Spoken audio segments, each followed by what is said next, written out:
धरानको mayor Harka साम्पाङजीलाई यिनीहरूले बसी खान नदिने भए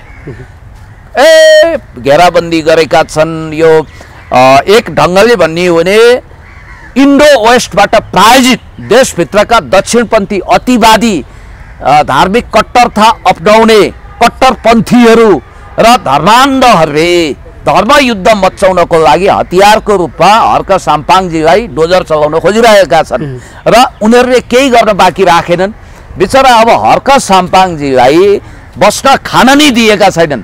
एक ढङ्गले भन्ने हो भने बनारसी पण्डाहरू जसले फन्डा मचाइरहेका छन् त्यस्ता बनारसी पण्डा जो शिरमा चन्दन लगाएका छन्, माथमा ललाटमा चन्दन लगाएका छन्, गेरु वस्त्र धारण गरेका छन्, आचरण चाहिँ पुरै तामसिक छ र गैर धार्मिक आचरण बोकेका, मनमा हिंसा र क्रोध क्रूरता पालेकाहरूले अहिले हर्क साम्पाङज्यू विरुद्ध एउटा साइबर बुवासाको जमातै खडा गरेको छ।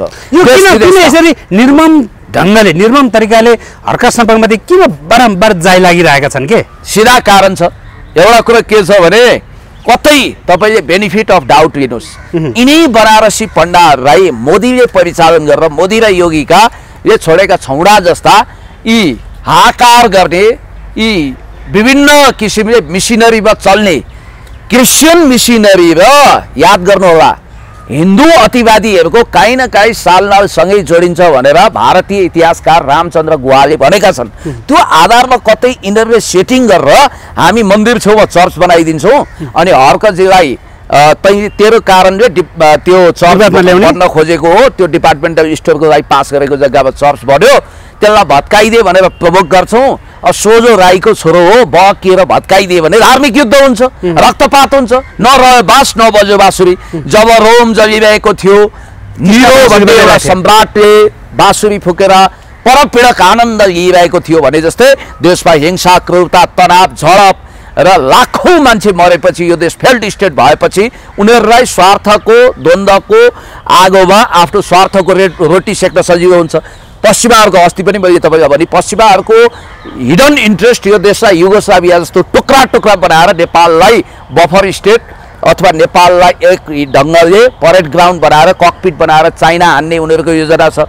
भारतको योजना के छ भने नेपालमा धार्मिक लडाइँ मचियो भने नेपाल टुक्रा टुक्रा हुन्छ, सकेसम्म सिङ्गो देशै सिक्किम जस्तो विलय गराउने, होइन भने पनि तराईलाई बफर स्टेट बन्न नदिने, त्यसलाई आफूमा मिलाउने, जल सम्पदा कब्जा गर्ने, यो उनीहरूको योजना छ। अब मैले कति भनौँ तपाईँलाई, भाइयों और बहनों, ये असली हिंदुस्तान तो नेपाल है, उधर का एक सम्राट था, उसका नाम था पृथ्वीनारायण शाह, उन्होंने खड़े खड़े बताया था कि असली हिंदुस्तान तो नेपाल है, इसीलिए हिमालय का वो माउंट एभरेस्ट पर भारतीय हिंदू झंडा होना चाहिए भन्दै नेपाल कब्जा गर्ने ग्राइन्ड डिजाइन अन्तर्गत यिनीहरूले यो साडेको जुदाईमा बादशाहको मिचाई जस्तो हर्क साम्पाङजीलाई शिकार गर्न खोजेको। अर्को कुरा के छ भने हर्क साम्पाङजीको जुन दिन दुगुना रात चौगुनाको दरले बढ्दो लोकप्रियता छ, उहाँ सच्चा क्रान्तिकारी, समाजसेवी, जनसेवी, मानवतावादी, सच्चा आध्यात्मिक व्यक्तित्व मैले त हर्क साम्पाङलाई देखेँ। उहाँको हृदयमा माया छ, करुणा छ, प्रेम छ, मुख पो तितो छ। त मेरो पनि वचन एकदम कर्कश छ नि, तित्राको मुखै बैरी भने जस्तो। सत्य बोल्ने मान्छेहरूले तितो बोल्छन्, लिफापोती गर्दैनन्, कुनै अन्टसन्ट अनाप शनाप बोल्दैनन्। त्यस कारणले गर्दाखेरि शुक्ररात्रि भने जस्तो अलोकप्रिय सत्यको प्रवक्ता बन्न सजिलो छैन। आइडल स्टेटमा तपाईँले पढ्नु भएको छ नि। अब हर्क साम्पाङजीको सम्भावित उदयलाई रोक्नको लागि अहिलेदेखि उहाँलाई बदनाम गर्नु पर्यो, हिलो छाप्नु पर्यो। अनि धार्मिक अतिवादले के गर्छ तपाईँलाई थाहा छ? संसारमा सबभन्दा बढी रक्तपात के कारणले भएको छ? धर्मको नाउँमा सम्प्रदायको लडाइँ नै सबभन्दा महँगो छ। तपाईँलाई म भन्छु, भारत पाकिस्तान धर्मको कारण टुक्रिँदाखेरि पाकिस्तान भन्नाले मुस्लिम ल्यान्ड बन्यो, मोहम्मद अली जिन्ना त्यहाँको राष्ट्रपति भए, यता नेहरूले नेतृत्व गरेको सरदार वल्लभभाई पटेलहरू हावी भएको हिन्दुस्तान भारत, हजारौं लाखौं मान्छे त्यहाँ मरे, कत्लेआम भयो। अहिलेसम्म भारतमा लाखौं लाख मान्छे धार्मिक कारणले मरे। नेपालमा पनि धर्मको कारणले बेला बेलामा हिंसा भड्किएको छ। तर यो बुद्ध भूमि हुनाले अहिलेसम्म यिनीहरूले सुरुमा तपाईलाई थाहा छ मुस्लिम भर्सेस हिन्दूको लडाईँ गराउन खोजेका थिए, त्यसमा असफल भए। अहिले यिनीहरूको पुरा तयारी के छ भने क्रिस्चियन मिसिनरी चलाउनेलाई युरो र भारू दिएर, याद गर्नु होला प्रोटेस्टेन्ट होस् या रोमन क्याथोलिक चर्चहरूले भरिभराउ गरेर अनि यिनीहरूले लडाईँको लागि तयार गरेका छन्। अनि अतिवादी हिन्दूवादी भनिने जसले वैदिक सनातनी परम्परा विपरीत वैदिक सनातनी धर्म र आध्यात्म विपरीतको आचरण गरेका छन् र हिंसा क्रूरता र युद्धको आमन्त्रण गरेका छन्। मोदी र योगीको इसारामा बहकिएका छन्। आर्थर जे ब्ल्याङ्कनले सायद यथोचित सूचना पाएर त्यहाँ आरएसएस भित्र CIA को घुसपैठ हुनाले अमेरिकी विदेश मन्त्रीले पाएको सूचना अनुसार नेपालमा हिन्दूवादी दल पनि छ र कट्टरपन्थी हिन्दूहरू पनि भारतबाट पैसा खान्छन् भन्ने कुरा छ। अरू त अरू एउटा त्यो हर्बो व्यवसाय गर्ने छैन, जगल्टा पालेर हिँड्दैन, चन्दन घस छ, पहिला गर्थ्यो होला, अहिले हैन। होइन सुन्नु न, त्यसले अस्ति के भन्यो, यो देशबाट हामी जनजातिहरू सबलाई लखड्छौँ भनेर भाषण गर्यो नि। त्यस्तो क्रूर भाषा हुन्छ।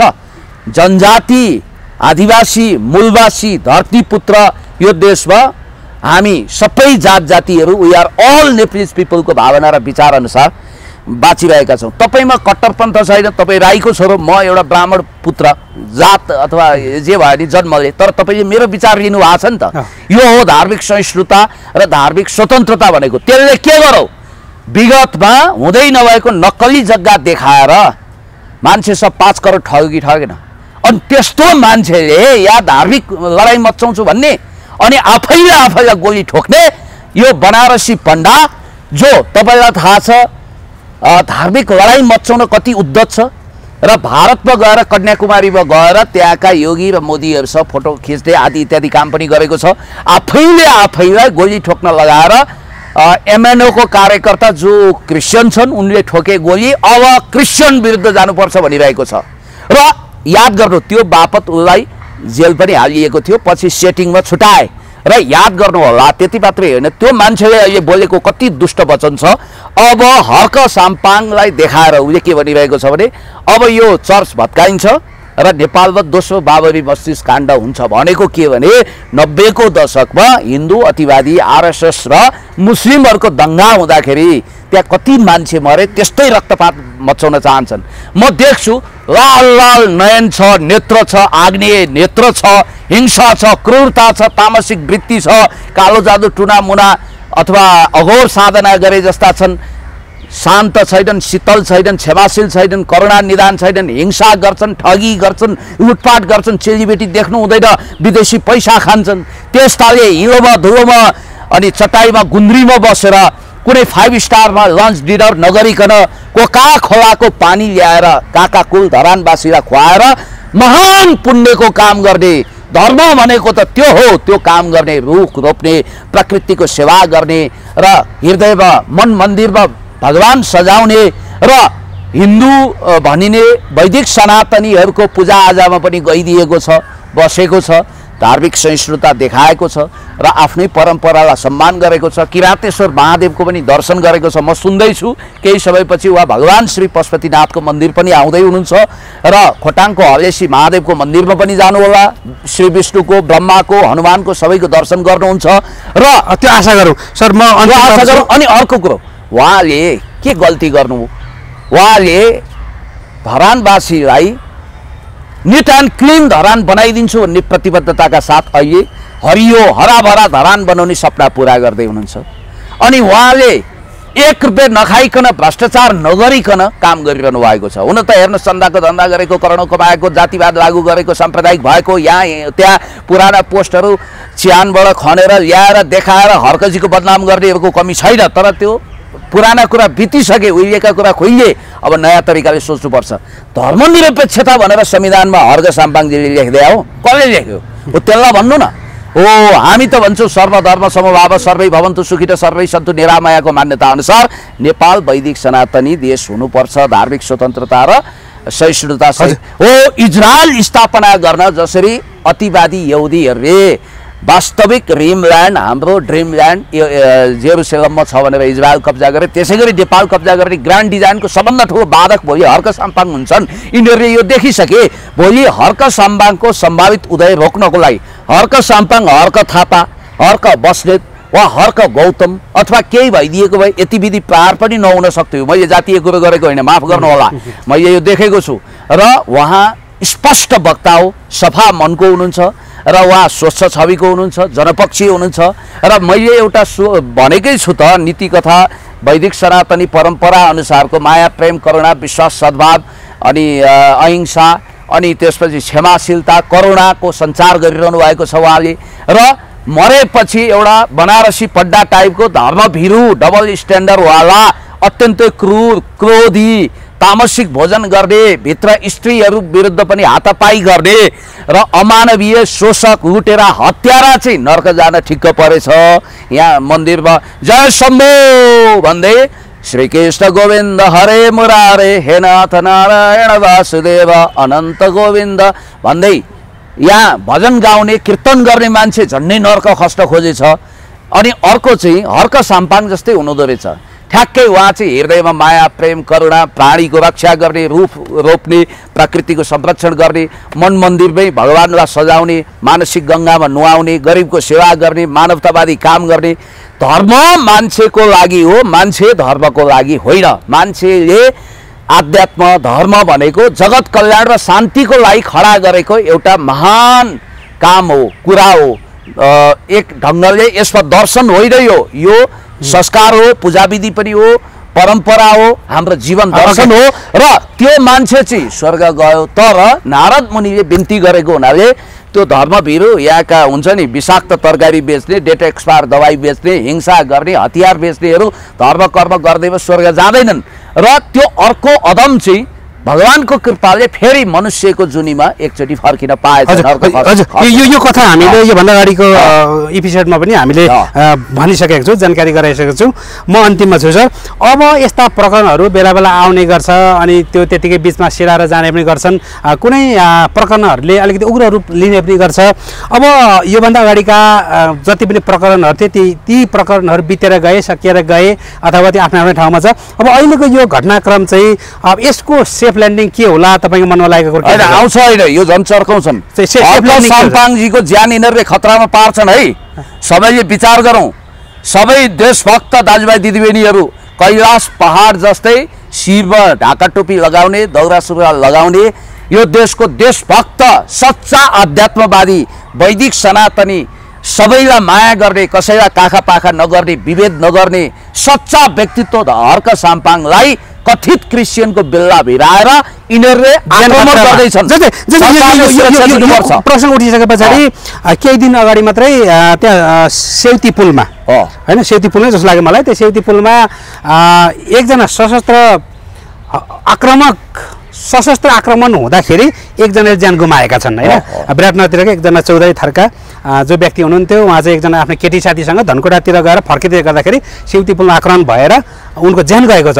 अब यता हर्क साम्पाङसँगको विवाद चर्किनु यता उता चाहिँ सशस्त्र आक्रमण भएर चाहिँ चौधरीको ज्यान जानु यहाँ चाहिँ के अलिकति डर देखाउन खोजेको हो कि या तर्साउन खोजेको हो कि अथवा यो कहीँ कतै केही मिल्छ यसको कतै शङ्का गर्ने ठाउँ छ यता बन्दुक पड्काएर यता हर्कसम्म तर्साउन खोजेको हो कि भन्ने मिल्छ। यहाँनिर क्रिस्चियन अतिवादी र हिन्दू अतिवादीहरूले कुनै ठाउँमा गुप्त मिटिङ गरेर स्याम्पेनका बोतल फोडेर यो हर्क साम्पाङ भन्ने कसैको दलाल नहुने भयो। यो सच्चा वैदिक सनातनी किराँत धर्मावलम्बी प्रकृति पूजक हुने भयो। भोलि यो देशको यो मान्छे प्रधानमन्त्री राष्ट्रपति हुन सक्छ। यसको वेग रोक्न के गर्ने भनेर तय गरेका हुन सक्छन् र यिनीहरूले तीनटा योजना बनाएका हुन सक्छन्। पहिलो कुरा यिनीहरूले व्यापक बदनामी गर्ने उहाँको अपमान गर्ने बदनाम गर्ने उहाँलाई उत्तेजित बनाउने। दोस्रो यिनीहरूले के गर्छन् भने हर्क साम्पाङजी विरुद्ध कानुनी लफडाको एउटा माहौल सृजना गर्ने र उहाँलाई ती फनफनी घुमाइदिने। तेस्रो कुरो यिनीहरूले के गर्न सक्छन् भने नि घेराबन्दी गर्ने चारैतिरबाट घेराबन्दी गर्ने र बालेन र हर्क जस्ता महान राम्रा काम गर्ने मेयरलाई फुटाइदिने हर्कजीलाई एक्लाउने अनि त्यसपछि घेरा हालेर बदनामी गर्ने घेरा हाल्ने अन्तिममा आक्रमण गरेर अथवा लुकेर छिपेर वा हुल्लिएर यिनीहरूले आक्रमण गर्न सक्छन्। धार्मिक लडाइँको टार्गेटमा उहाँ हुनुहुन्छ। त्यसैले मैले भनेको सरकारले अब हर्क साम्पाङलाई हाई सेक्युरिटी थ्रेट हुन सक्छ सुरक्षा दिनुपर्छ सरकारको दायित्व। ओके सर छोटोमा चाहिँ सेफ ल्यान्डिङको अप्सन के हुन सक्ला? होइन सेफ ल्यान्डिङ भनेको त हर्कजीलाई काम गर्न दिउँ खुट्टा नतानौँ। उहाँको काम राम्रो छ हर्क साम्पाङजीले पनि अब रिजर्भ बस्दिनु भनेपछि पर्यो नगर्ने के कामको एकातिर कुम्लो बोके ठिबीतिर भन्छ जस्तो नगरौँ। हामीलाई चाहिएको विकास हो हैन, जनहितमा काम होस्, देश समृद्धतिर लम्कियोस्, अरू विवाद नगरौँ। हर्क साम्पाङजीबाट भइरहेको विकास, निर्माण, देशभक्ति, मानवतावादी काम, प्राणी पशुको पनि रक्षा गर्ने काम, ग्रिन र डेभलप्ड धरान बनाउने कुरालाई हर्डल नगरौँ। तपाईँलाई अन्तिममा म एउटा कुरा भन्न चाहन्छु, यहाँ केही मोदी र योगीको दाना पानीमा हुर्किएका मान्छेले बवाल प्रोपोगन्डा गरेका छन्। म त के भन्छु भने म कहिल्यै पनि क्रिस्चियन होइन, हुँदै होइन। I just believe in dialectic materialism as well Marxism, because I am the Marxist भनेर म अघिल्लो कार्यक्रममा पनि भनेको छु। म त सर्वधर्म समभाव सहित देश वैदिक सनातनी राज्य बन्नुपर्छ, धार्मिक स्वतन्त्रता र धार्मिक सहिष्णुता सहित भन्ने मान्छे हो। अब तपाईँलाई एउटा कुरा भन्छु, हाम्रो वैदिक सनातनी धर्म कति समावेशी र महान विशाल छातीको छ भने नि, यसले सबलाई माया प्रेम करुणा बाँड्छ, सबैलाई भाइ ठान्छ।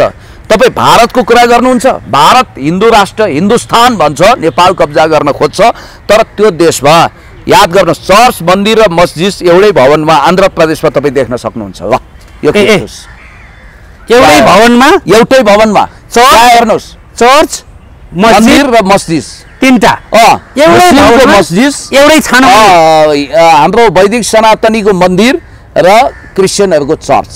अब त्यति मात्रै होइन, मन्दिर र चर्च सँगै भीमानगर बेङ्गलोर भारत। ल हेर्नुहोस्, मन्दिर र चर्च सँगै